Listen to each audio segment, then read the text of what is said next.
Alright, we're going to walk through a very easy environment diagram. So the code for this diagram is on the right hand side of the screen. So I encourage you to pause the video right now and try it out yourself. Assuming that you have paused the video, I'm now going to walk through the solution.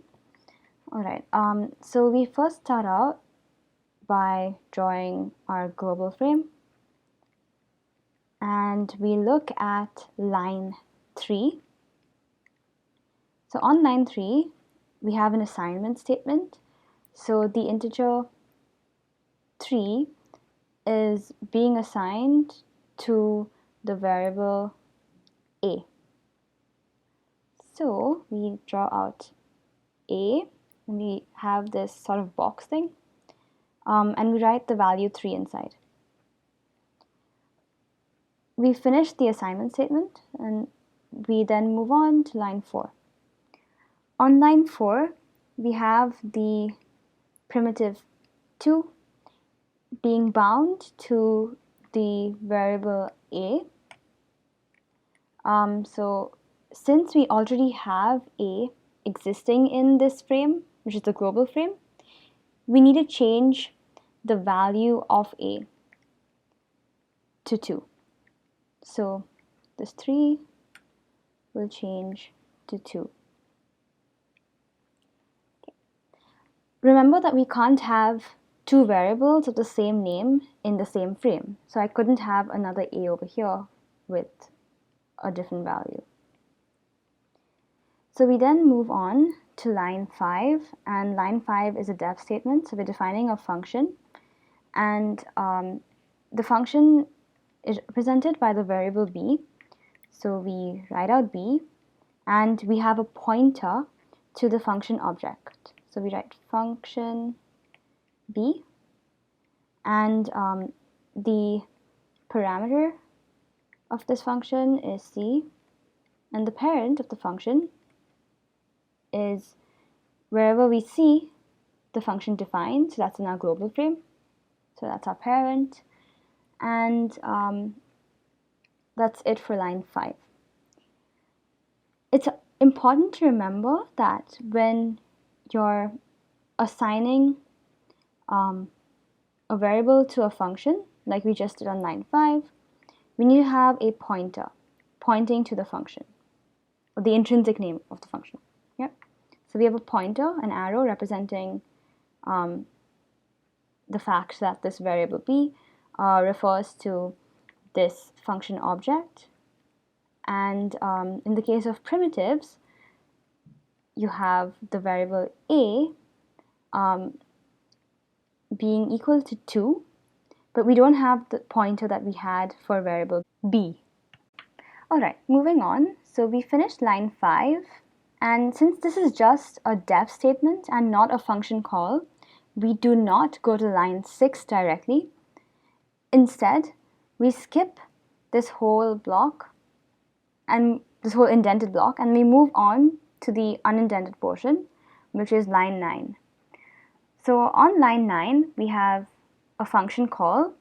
So we first look up what this variable b refers to. So we go to our current frame, which is the global frame, and we look for b. We find b over here, and we see that b points to this function object. We then need to find the value a. We again look in our global frame for the value a, and we see that a is the value 2.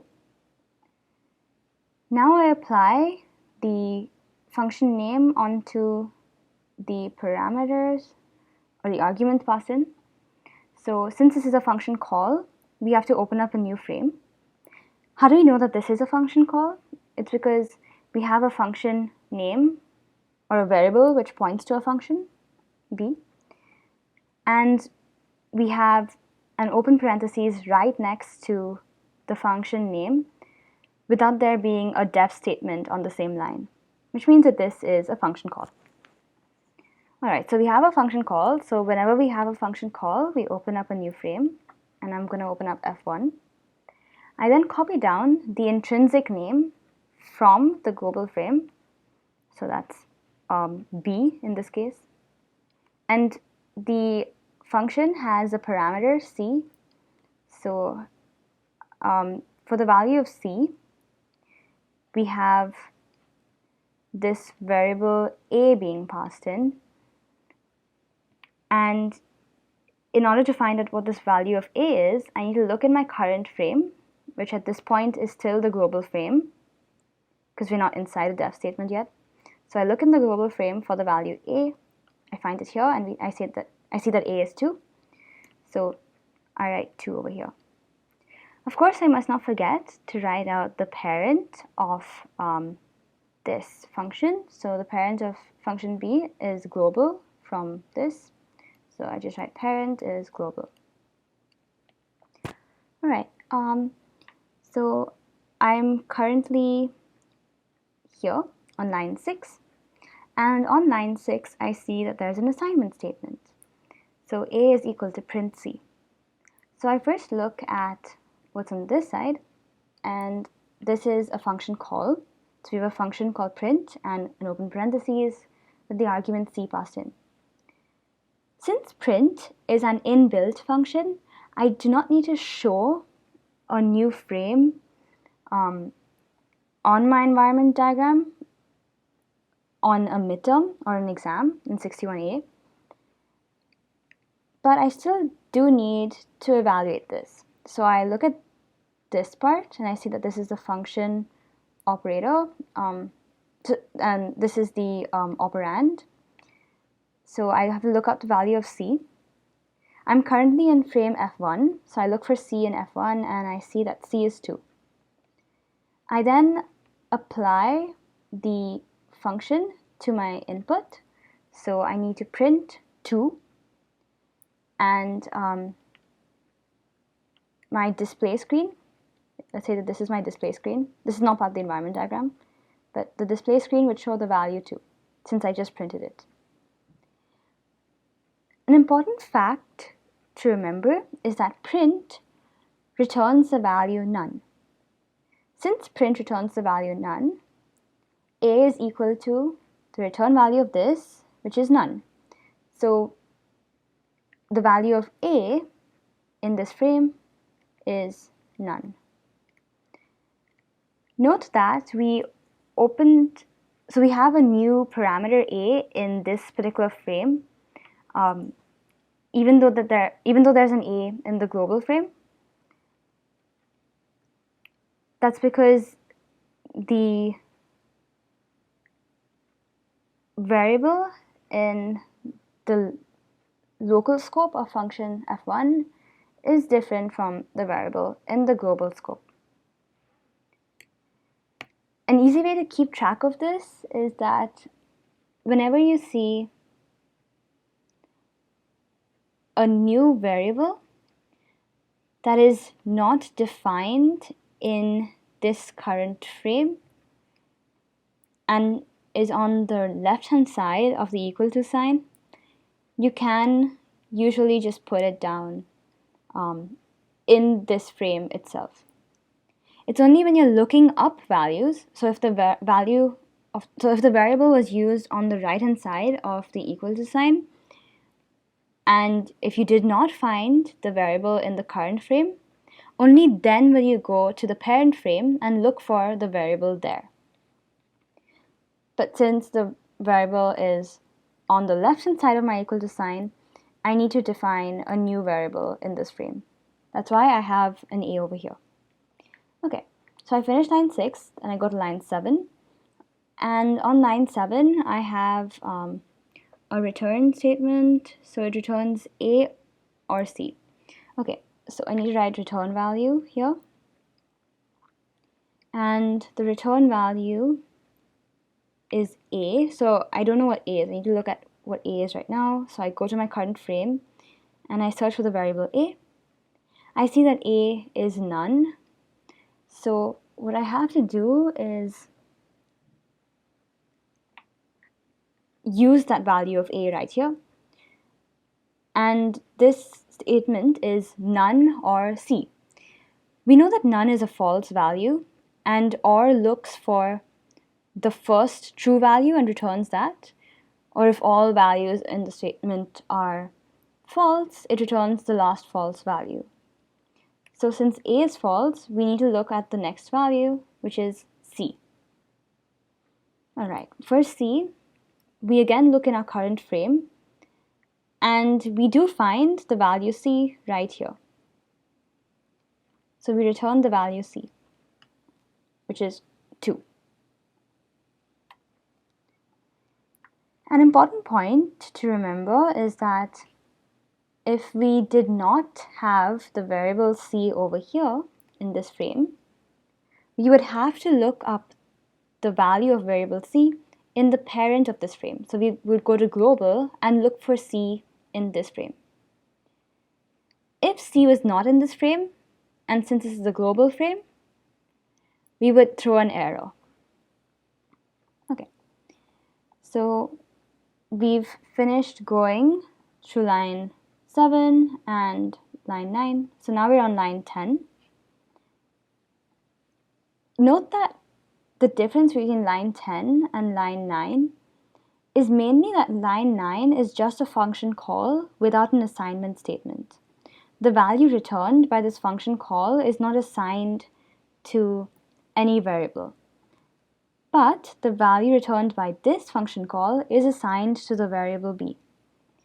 So what we need to do is look at the value of this function call. So we look at the return value and we bound that to the variable b.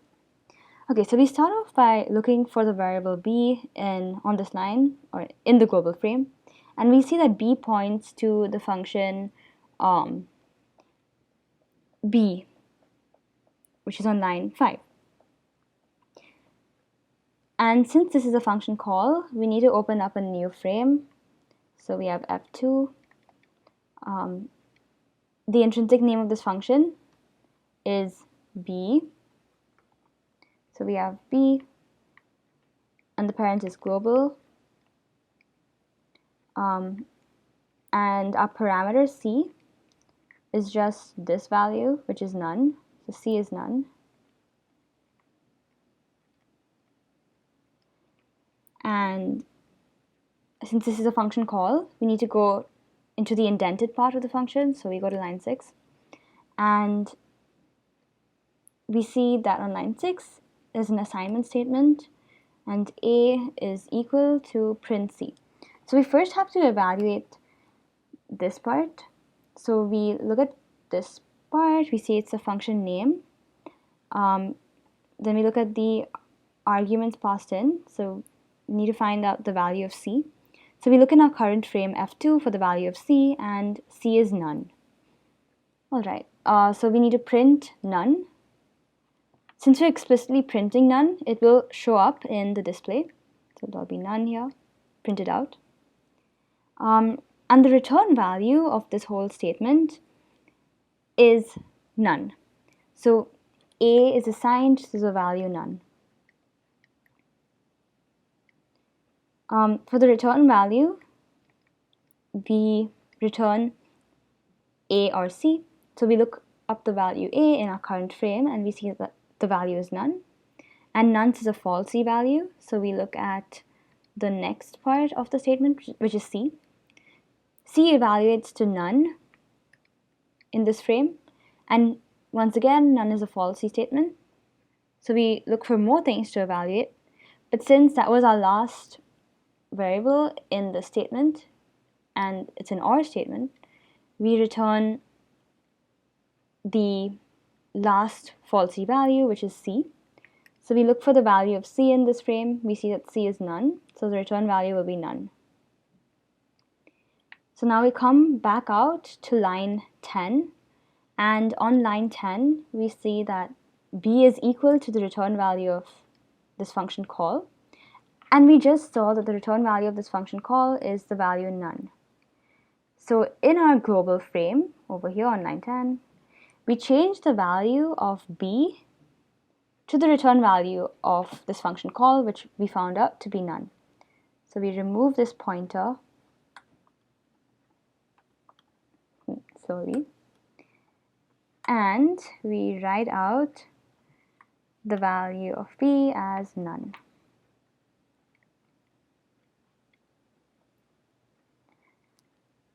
Sometimes it's alright to erase this whole thing, so even this function object from your diagram, but at times there might be other variables in perhaps different frames pointing to this function object.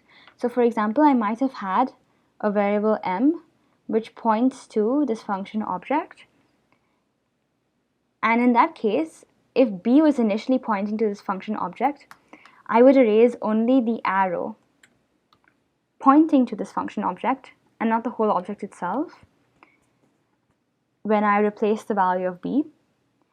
That's because there's still another variable pointing to this object or this function object. In this case, of course, we don't have variable m, right? Or any variable that points to this function object. So we can just erase it from our environment diagram. All right, so that's the first part of this environment diagram. The second part is the environment diagram with a lambda. I think I'm going to walk through this one via Python Tutor. So, of course, we start off here. If you want to, you could also walk through the first part of our code using Python Tutor, and you'd see that the explanation matches.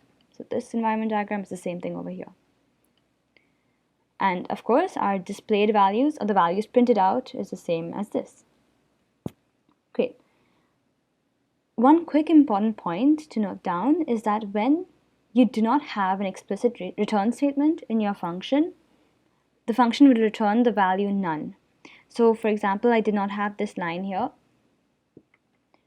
The function b would return none whenever it was called.